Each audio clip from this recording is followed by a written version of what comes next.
Mulai ya. Assalamualaikum warahmatullahi wabarakatuh. Alhamdulillah saya di sini kembali di pelajaran kita selanjutnya ini. Namun ini bukan informatika ya. Informatika saat ini itu tentang mading dan kecerdasan artifisial. Namun saat ini kita sebutkan di informatika. Apa itu coding, apa itu kecerdasan artifisial, itu nanti akan dijelaskan. Ini sudah masuk semua kan ya? Ya, Bapak dulu ya.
Mana dia? Sudah ada saringan tadi?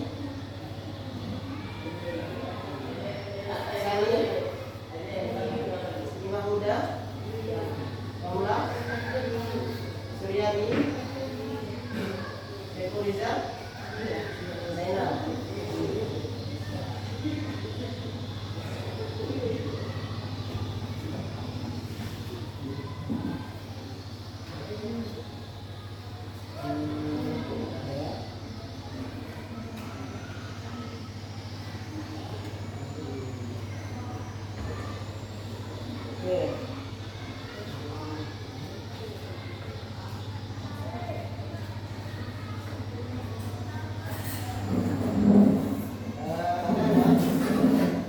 Siapa di sini antara kalian yang pernah tahu istilah coding dan kecerdasan artifisial?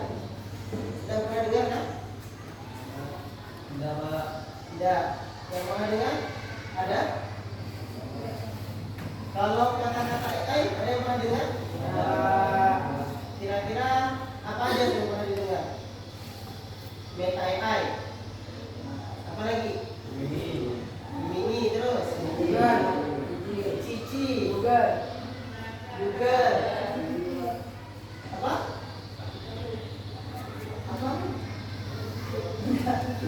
Oke, tadi yang disebutkan itu masuk ke kecerdasan artifisial ya.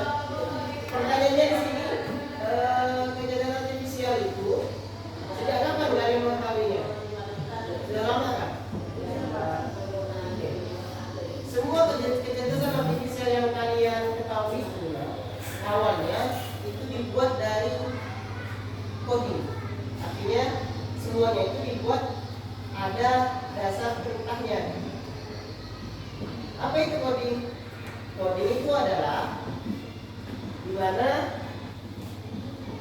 manusia itu menginputkan perintah kepada komputer. Manusia dan komputer ini dua hal yang berbeda atau sama? Dua hal yang berbeda betul. Karena dua hal yang berbeda, bahasanya juga pasti akan berbeda. Oleh karena itu, komputer itu hanya bisa paham bahasa komputer yang disebut dengan bahasa pemrograman. proses penginputan perintah. Yang mana perintah itu akhirnya nanti bisa dibaca oleh komputer. Banyaknya perintah itulah yang nantinya melahirkan kecerdasan artifisial. Jadi kecerdasan artifisial ini itu merupakan awalnya adalah kumpulan perintah-perintah yang diinputkan. Akhirnya dia memiliki kecerdasan nantinya dengan basis data yang ada. Oke. Yang sini dulu pendekatan dalam AI. Jadi AI yang Bapak sebutkan tadi ini, yang kalian sebutkan semuanya, itu banyak jenisnya. Ada rule based. Ini artinya AI yang mengambil keputusan berdasarkan aturan yang sudah dibuat. Terus ada machine learning. Ini AI yang belajar dari data. Contohnya Cici. Jadi Cici itu atau Gemini yang kalian sebut tadi, yang dari Google, itu kalian input data-data di sana. Nanti dia akan mulai belajar dari data-data yang kalian input. Dia bisa mengenali kalian, dia bisa memberikan output atau hasil yang sesuai dengan yang kalian inginkan, asalkan perintahnya sesuai. Terus ada generative AI, AI, emoticon AI. Banyak emoticon yang sudah bisa diajarkan. AI semua pembuatannya yang buat AI. Sebelum kita ke sini, Bapak ingin tunjukkan satu video tentang AI. AI itu baru-baru ini nggak kalian dengarnya? Berapa tahun lah kira-kira kalian dengar kata-kata AI itu? Meta AI, pertama biasa. Tahun kemarin, baru-baru ini kan? Tapi sebenarnya AI itu sudah jauh lama, sudah lebih dari 2 dekade. 2 dekade itu artinya lebih dari 20 awal mulanya. Cuma AI itu jalannya bangkit turun. Jadi mulai dulu berkembang, banyak investor, akhirnya ada isu-isu, dicabut semuanya. Berarti intinya jatuh bangun. Dan sekarang ini perkembangan AI yang sudah mulai mendominasi. Pak tunjukkan satu video nanti kalian pahami dulu.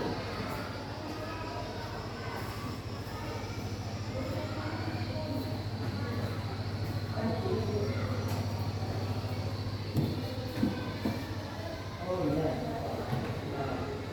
Lupa Bapak panjang ya.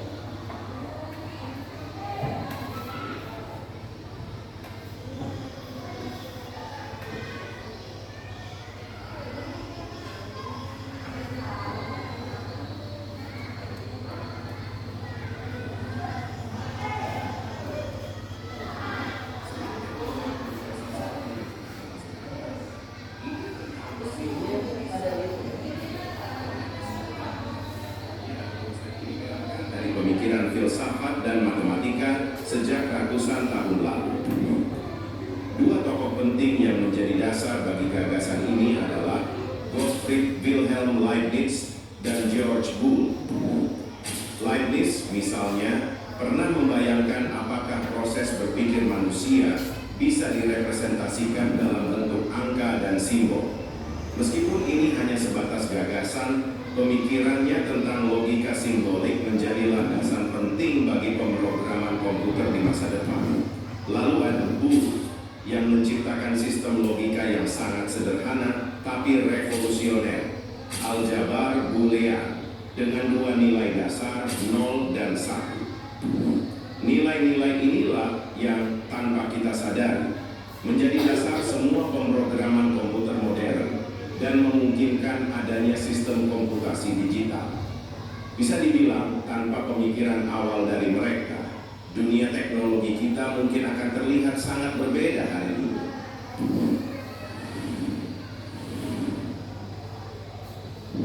Di era 1950, mulai muncul secercah harapan bahwa gagasan mesin cerdas ini bisa diwujudkan dengan teknologi yang ada. Tokoh utama pada masa ini adalah Alan Turing, yang namanya pasti tidak asing lagi di dunia komputasi. Turing memperkenalkan konsep yang disebut Turing Test. Singkatnya, ini adalah uji coba untuk menilai apakah sebuah mesin bisa meniru cara berpikir manusia. Kalau sebuah mesin bisa melewati tes ini, artinya ia cukup pintar untuk dianggap berpikir. Dan jangan lupa, Turing juga terlibat dalam pemecahan kode Enigma selama Perang Dunia Kedua yang membuktikan betapa kuatnya konsep logika komputasi. Sementara itu, ada juga Claude Shannon yang dikenal sebagai bapak teori informasi. Shannon menunjukkan bahwa komputer bisa diprogram untuk melakukan operasi logika sederhana. Contoh yang menarik adalah ketika ia menerapkan teori ini dalam permainan catur yang menjadi tantangan intelektual pertama untuk AI. Bayangkan, di saat komputer masih sangat dasar, sudah ada upaya untuk membuatnya bermain catur. Disinilah optimisme terhadap AI mulai tumbuh. Tahun 1956 bisa dibilang sebagai tahun kelahiran resmi kecerdasan buatan. Diadakanlah konferensi Dartmouth, sebuah pertemuan yang kemudian menjadi sangat legendaris di kalangan ilmuwan komputer. Dalam konferensi ini, John McCarthy memperkenalkan istilah artificial intelligence dan optimisme mulai meroket.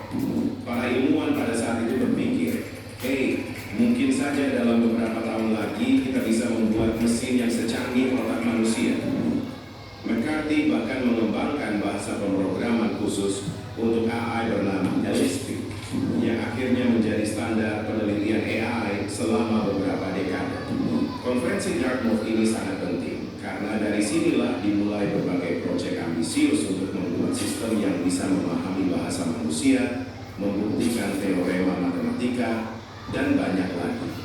Optimisme mereka mungkin sedikit berlebihan, tapi tanpa mimpi besar ini, kita mungkin tidak akan mencapai kemajuan AI seperti sekarang.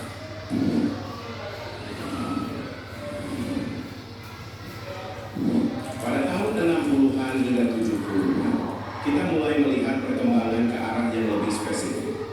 Konsep sistem pakar muncul. Ini adalah program yang dirancang untuk melakukan tugas-tugas spesifik yang biasanya memerlukan pengetahuan ahli.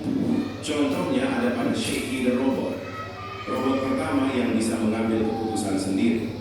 Sheki mampu membuat peta rute, menghindari rintangan, dan bahkan mengatur langkah-langkahnya.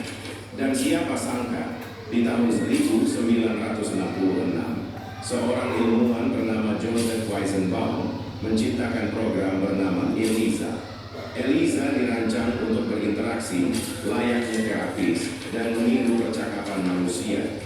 Walaupun terbatas, ini menjadi cikal bakal chatbot yang kita gunakan sekarang.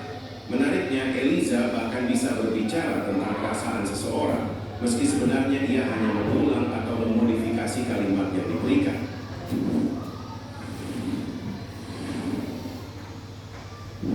Meski sempat menjanjikan, perjalanan AI ternyata mengalami hambatan besar pada akhir 1970-an hingga 1980-an.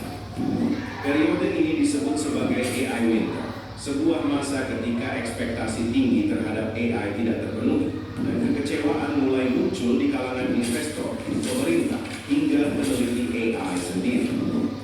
Apa yang menyebabkan AI winter? Ada beberapa faktor utama. Pertama, keterbatasan teknologi saat itu menjadi kendala besar.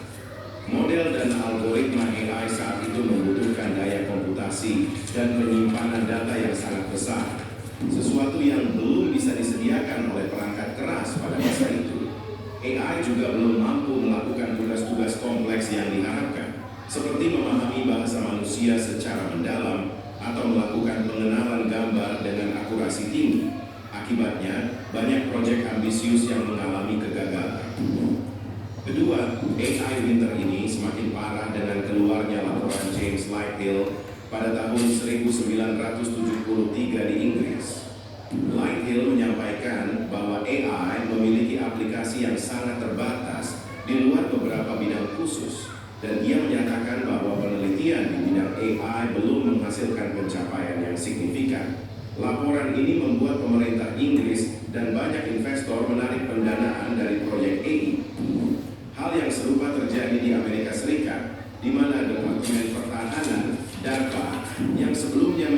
salah satu pendukung utama penelitian AI, juga menurunkan investasinya. Dampaknya, banyak laboratorium riset AI yang terpaksa tutup dan banyak ilmuwan AI yang terpaksa meninggalkan bidang ini atau mengalihkan fokus ke bidang lain. AI Winter ini berlangsung selama hampir 2 dekade dan meskipun ada perkembangan kecil, AI kehilangan banyak dukungan dan minat dari industri serta akademisi. Menariknya, meski AI Winter merupakan masa yang sulit, periode ini juga menjadi pelajaran penting bagi perkembangan AI. Banyak peneliti mulai menyadari bahwa untuk mencapai hasil nyata, AI harus lebih fokus pada penerapan praktis dan meningkatkan teknik pembelajaran yang lebih realistis, seperti machine learning. Periode ini pada akhirnya mendorong AI menuju kebangkitan baru di tahun 1980-an dan 1990-an dengan pendekatan yang lebih terarah dan realistis. Dari tahun sinilah AI itu sudah mulai berkembang lagi.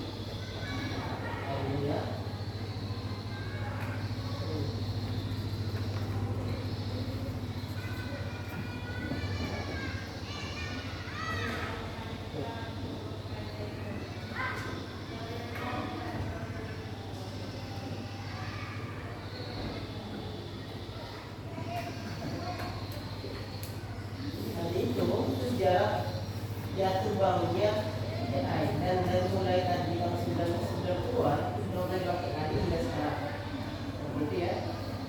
Nah, yang pengen Bapak kasih tahu lagi kalian, AI yang semua itu semuanya berasal dari bahasa pemrograman.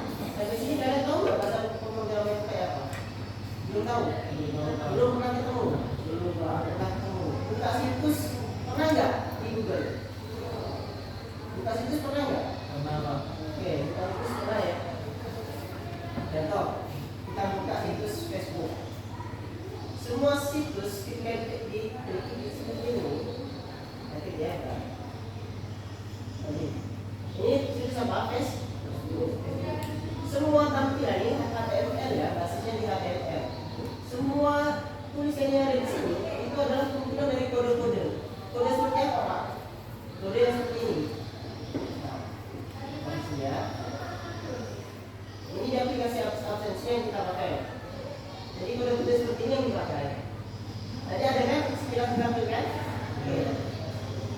Kita lihat buktinya. Kalau ini tampilan kode adalah di Google kita bisa shift control ini. Ya, kode-kode sebenarnya dari tampilan ini adalah seperti ini. Inilah yang dinamakan coding. Penulisan kode. Aktivitasnya disebut dengan coding. Kode yang ditulis aktivitasnya dinamakan coding. Kodenya itu untuk apa? Untuk memerintahkan komputer. Jadi kalian ini tidak bisa berkomunikasi dengan komputer kecuali dengan bahasa pemrograman untuk menginstruksikannya. Untuk apa membuat AI itu? Supaya bisa digunakan oleh halayak umum. Tampilan yang seperti ini itu kan tampilan umum yang mana bisa digunakan oleh semua orang. Tapi awalnya adalah kumpulan kode-kode dibuat seperti ini supaya orang lain bisa menggunakan, hingga masukkan username, sandi, dan wajib, gitu kan? Coba kita lihat kode yang ada di Facebook yang ini. Ini kan logo Facebook ya. Kita cek logo Facebook ini. Bisa kita ganti loh. Kalau kita mau ganti. Ini bukan metek ya, bukan. Contoh. Kalau ini ya.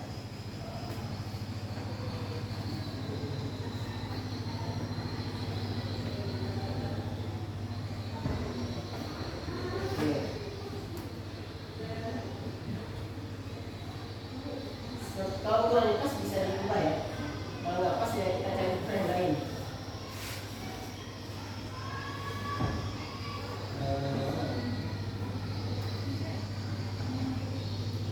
Ini nggak bisa. Nanti itu lepas. Kita cek coba yang lain, yang ini. Ada kata-kata buat halaman.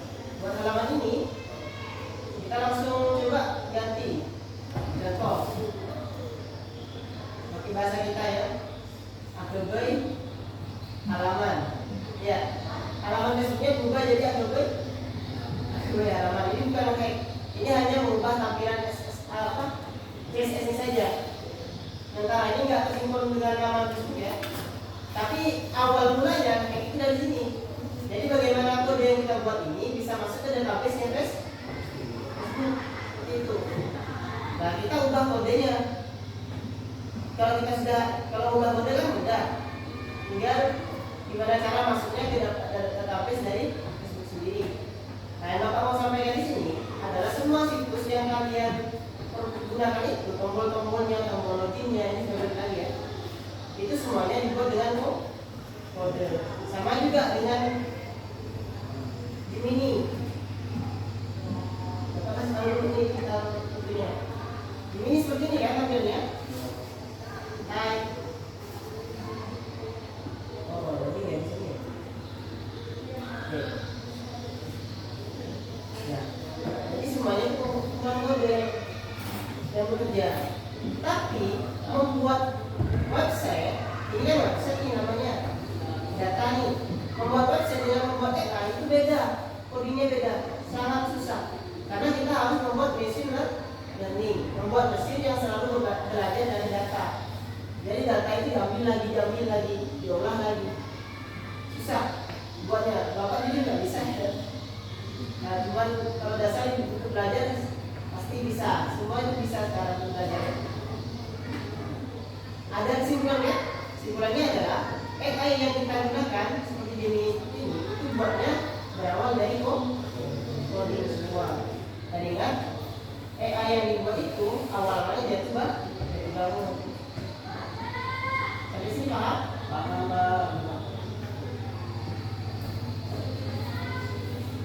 Ada yang ingin ditanyakan tentang AI yang coding dulu sebelum kita lanjut?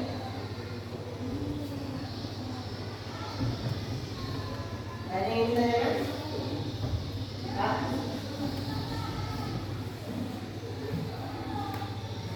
Lebih susah buat website apa AI, Pak? Lebih susah buat AI pastinya. Jadi, kalau Anda sendiri juga susah ya. Dulu Gemini itu kalau yang tahu awal-awal dia hanya bisa menjawab soal-soal yang mudah. Tapi kalau sudah lama sekarang dia bisa mengumpulkan data. Mentah-mentahkan dia. Ini beda ya, perintah yang kita tulis di sini itu namanya prompting, prompt.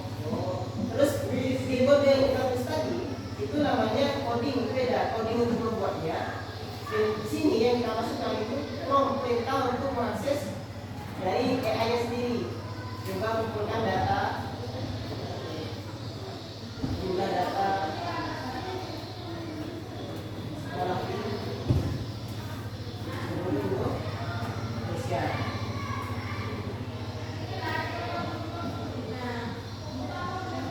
Jumlah data dari tingkat data jumlah sekolah di Indonesia, tingkat SD sampai SMK itu sekolahnya sebanyak berapa banyaknya? 317.770 unit sekolah. Jadi dia database-nya sudah lengkap. Digunakan untuk tugas sehari-hari kalian boleh, bisa juga. Oke. Digunakan contoh buatkan saya tugas teks observasi.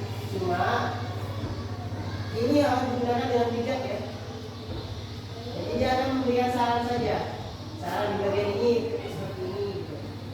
Kecuali kalian memberikan data, dia akan membuatnya. Paham?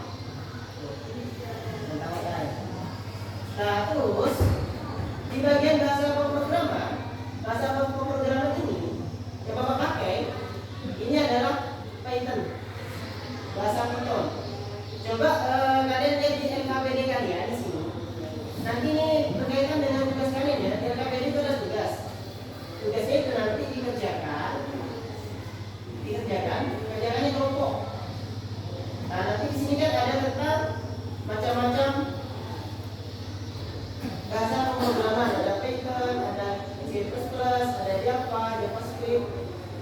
Nah itu yang sering dipakai adalah Python dengan C++. Bapak bisa kasih tahu contoh yang dimainkan saja ya. Seperti ini. Jadi tugasnya bukan membuat ini. Tugasnya dari LKPD kalian. Ini tugas lebih lanjut nanti ya di pertemuan selanjutnya. Sekarang kita hanya mengenal tentang coding dan tentang KA, kecerdasan artifisial. Pak, simpulkan di sini sebelum kita mengerjakan LKPD-nya. Ingat, coding itu adalah proses memberi pemasukan perintah kepada komputer. Tanpa coding kita tidak akan bisa buat aplikasi. Jadi coding itu simpelnya adalah kalau di dunia manusia, misal kalian diberi bahan makanan, bahan baku makanan, ada beras, ada daging, itu bahan bakunya kan. Oke. Terus ada kompor, ada koli itu alat-alat untuk memasak. Ada bahan bakunya, ada kompornya. Kompornya itu sama dengan komputer. Bahan masaknya itu sama dengan bukan. Terus kalau masak ada siapa? Ada kopi. Kopi itu kalian. Nah, coding ini itu bagaikan resep. Tahu resep makanan? Oke. Kalau resep makanan itu yang dibutuhkan adalah bahan-bahannya dan alat-alatnya. Betul? Jadi kalau ada kopi, ada kompor, ada resep, ada bahan, nanti akan jadinya apa? Makanan. Sama.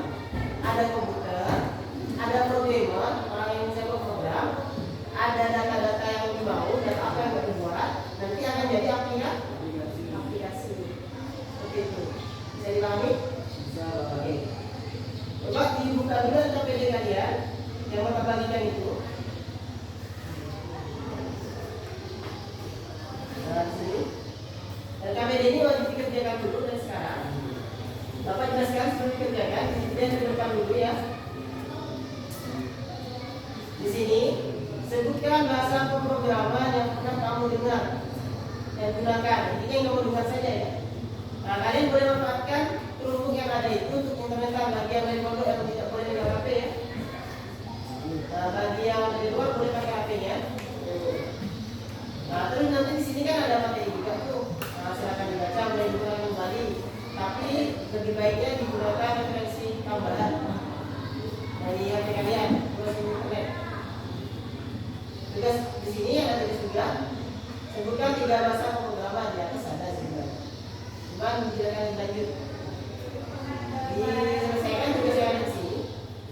Nanti kalian ke depan untuk membaca hasil dari diskusi kalian.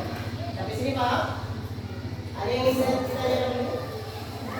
Sambil lalu nanti ditanyakan ya. Nah, silakan memasuki waktu dari 10.55 ini sampai 11:10. Diselesaikan, silakan dibagi-bagi cara kerjakannya.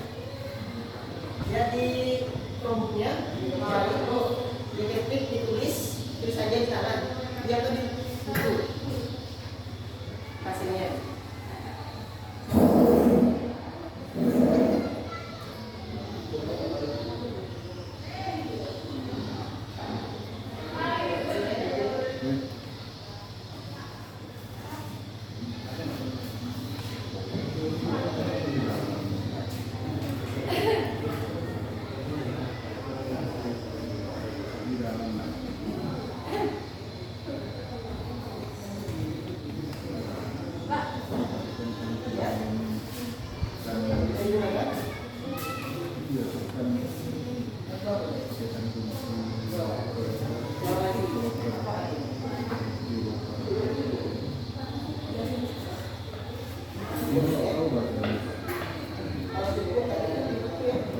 Nanti ke depan baca hasil ke bawah.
apa yang dipresentasikan. Jadi kalian dengan bahasa apa yang berapa minggu cek yang tentu apa. Kemudian makin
ini bahasa pemrograman itu apa yang tak tadi itu jelas kan bahasa pemrograman itu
juga mulai ke depan ya sambil lalu.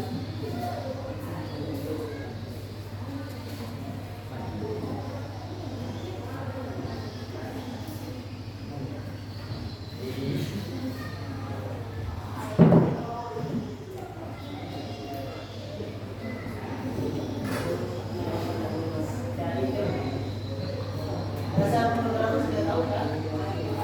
Selebihnya apa dicari mulai referensi yang lain.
maju, nanti habis maju dijelaskan hasil diskusi kalian. Apa aja hasil diskusi kalian silakan dibacakan saja.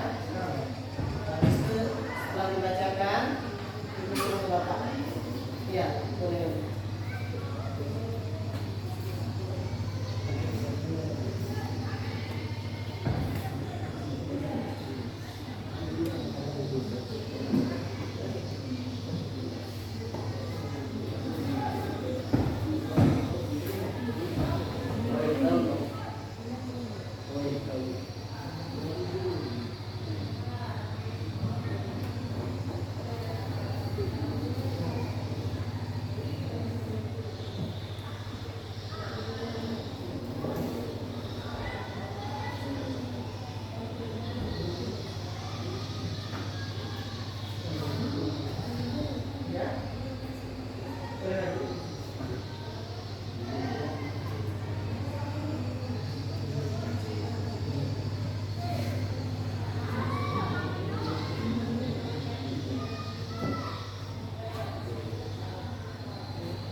sebagai siapa-siapanya oleh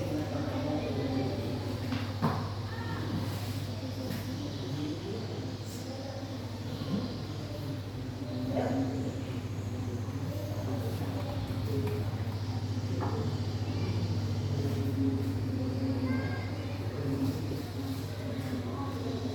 Jadi yang lain diatur ya pertanyaan dibuka berapa kawan-kawan ya.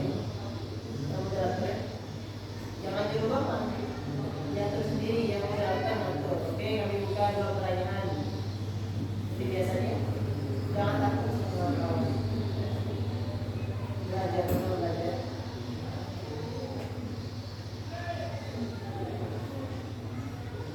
Ya, mungkin.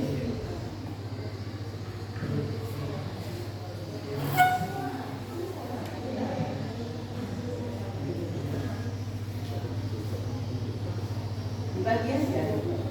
Ya, boleh bawa? Boleh bawa. Barang kalian boleh bawa. Yang ini nanti yang dikumpulkan sama hasil kerja kalian. Boleh kok. Boleh bawa. Yang boleh bawa HP boleh bawa HP-nya.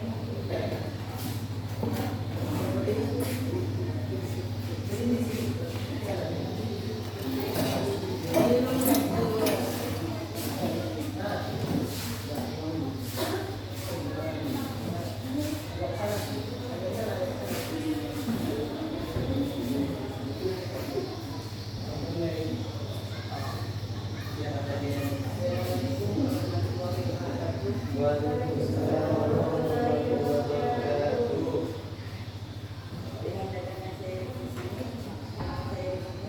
saya ditugaskan pokok saya sendiri. Rasa penunjuk. Mana? Keras, keras. Dibaca ya keras. Rasa pemrograman yaitu satu kaitan.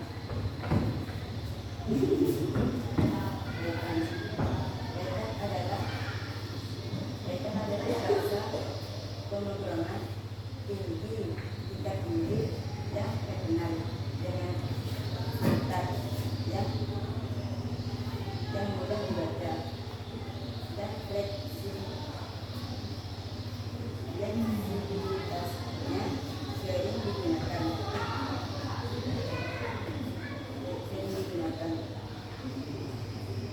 Dan mereka itu itu adalah rasa pemrograman yang kuat dan efisien. Sering pengembangan game dan operasi dan aplikasi yang membutuhkan kinerja tinggi.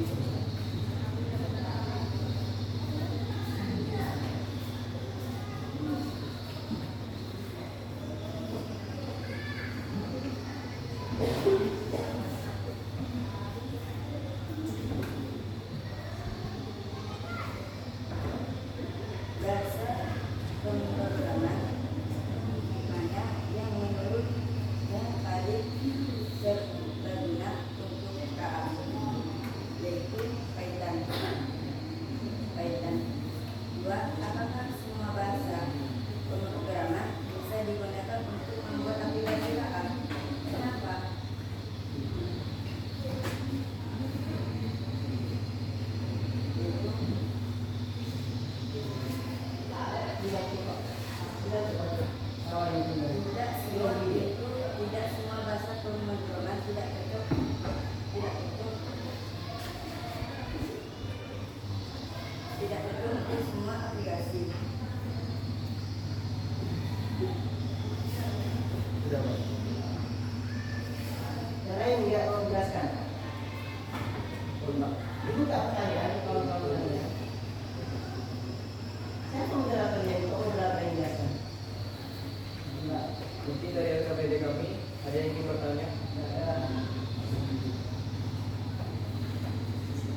kalau sudah di ya.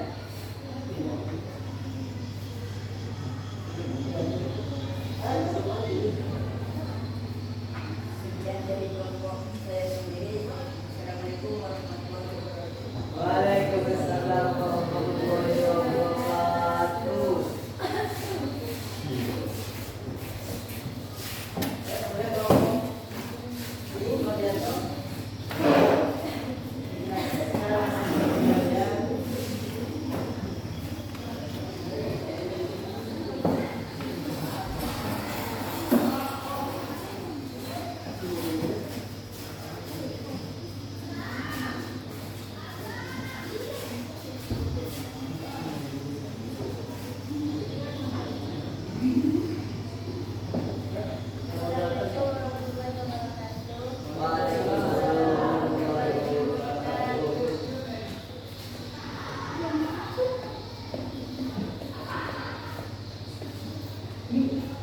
Kenalkan nama kelompok kalian.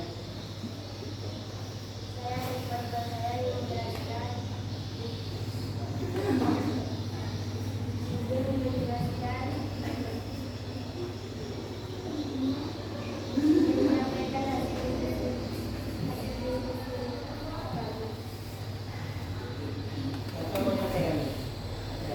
Oh iya.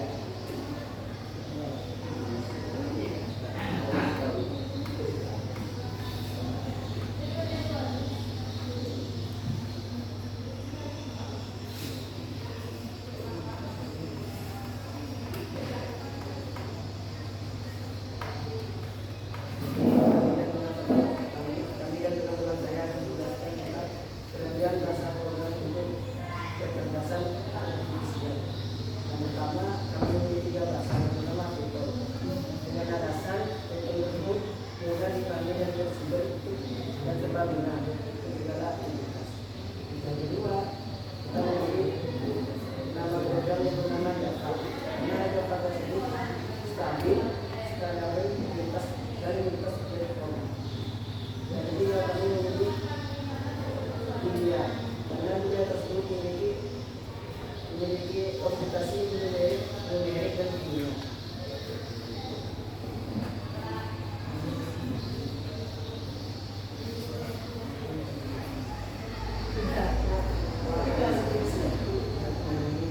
Tidak tahu yang pertama ini mau bertanya. Ini saya yang ditanyakan.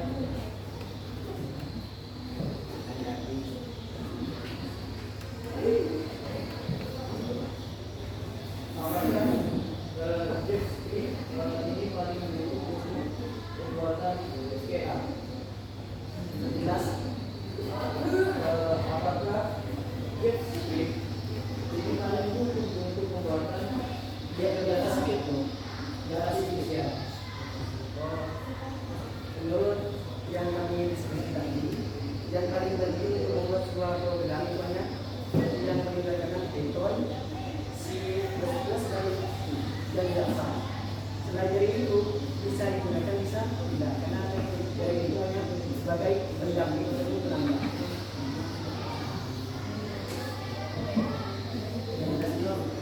Sudah jelas, sudah Pak ini ada lagi. Hanya ini yang bisa kami sampaikan. Sebelumnya mohon maaf.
Karena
kali yang membuat lagu itu adalah Guido dan Kosum pada tahun 1901.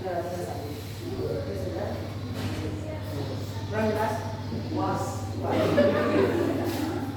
Hanya ini deh buat saya. Assalamualaikum warahmatullahi wabarakatuh.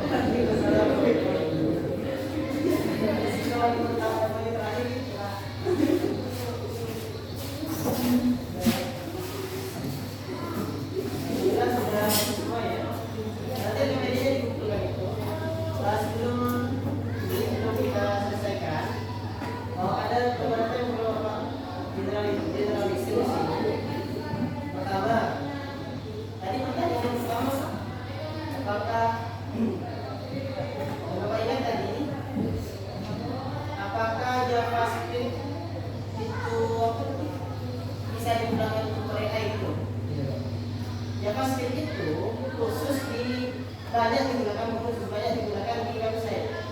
Jadi kalau kalian saya buka Facebook, pasti ada biasanya isi tentang aplikasi JavaScript.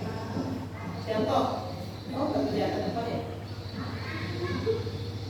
Jadi ini Chrome kan? Ini Google kan? Google Chrome ya? Chrome itu punya Google. Jadi di Google ini itu ada JavaScript. Google, Chrome itu adalah browser atau browser alat pencari. Jadi alat pencari yang kita gunakan browser ini dia menerima JavaScript. Kalau JavaScript yang kita aktifkan seperti ini, kita aktifkan misalnya, kita di sini tidak akan bisa melakukan searching.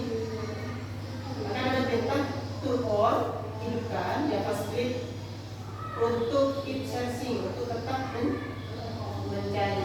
Dia akan ada nanti di sini ya kalau pakai desktop ya. Nah, jadi kita aktifkan, selalu izinkan, selesai. Kita refresh lagi, seharusnya dia bisa digunakan dan lagi, misalnya ayam. Nah, timbul pencariannya. Tadi nggak timbul kan? Nggak timbul karena JavaScript-nya tadi. Jadi JavaScript itu banyak digunakan di situs website sebagai keamanan juga.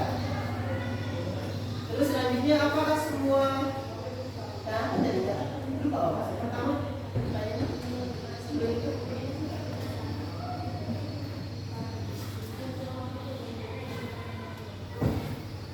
Oke, intinya semua bahasa pemrograman yang sudah ada yang sudah kalian cari entah Python atau Python yang bacanya C++, Java, JavaScript, Julia, itu bisa digunakan untuk membuat KA. Tadi yang bilang tidak bisa ke KA, jadi semuanya itu bisa dibuat ke KA. KA itu enggak terbatas ya. KA itu bukan hanya Gemini, Cici, itu Gemini, Cici, chatbot yang lain itu merupakan mesin learning, mesin yang selalu belajar, sama dengan Google. Itu juga mesin learning sebenarnya. KA itu bisa banyak, bisa untuk absensi, bisa untuk bentuk database penjualan, data masuk barang, penjualan, bisa juga. Intinya yang memiliki kecerdasan, yang mana kecerdasan itu berdasarkan data coding yang kita buat, data-data yang kita buat, contohnya itu bisa disebut dengan KA, kecerdasan artifisial. Cuman jangkauannya saja, database-nya aja. Apa termasuk yang tadi tes learning-nya, apa yang standar saja, apa yang sudah bisa belajar, apa yang sudah bisa tanya jawab dengan kita. Nah, hanya di situ bedanya ya. Jadi semuanya itu berawal dari bahasa pemrograman. Bukan lihat di yang F refleksinya, bahasa pemrograman mana yang menurutmu paling serbaguna untuk KA? KA itu apa? Tahu nggak kalian tadi? KA itu AI ya. AI, artificial intelligence, itu sudah diadopsi di bahasa Indonesia jadi kecerdasan artifisial, disebut dengan KA. Jadi nggak usah dibaca PA, langsung KA saja, gitu ya. Bahasa mana yang paling berguna untuk KA? Itu tergantung kalian sendiri, tergantung dari pengguna.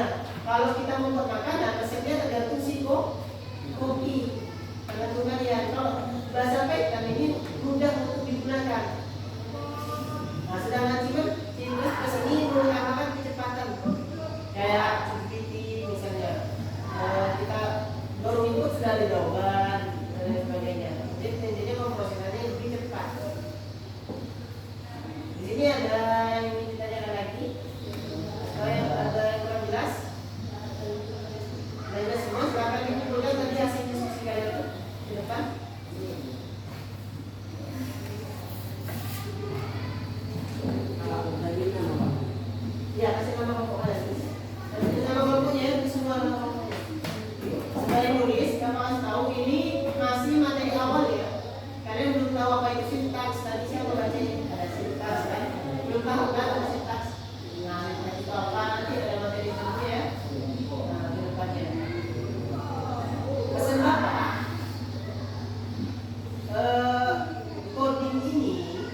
kunci kalian kalau mau belajar atau tidak.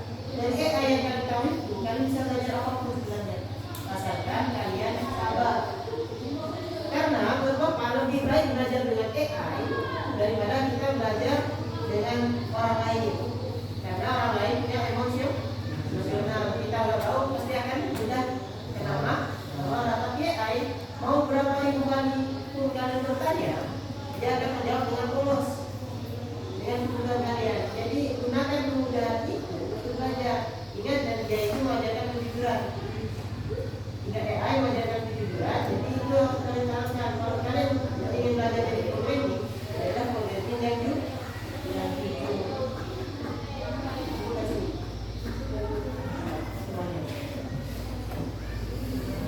Pentingnya tahu programming itu biar supaya kalian tidak hanya menjadi pengguna. WA kan, pengguna saja kan, bukan kalian yang membuat kan. Ya, belajar balik.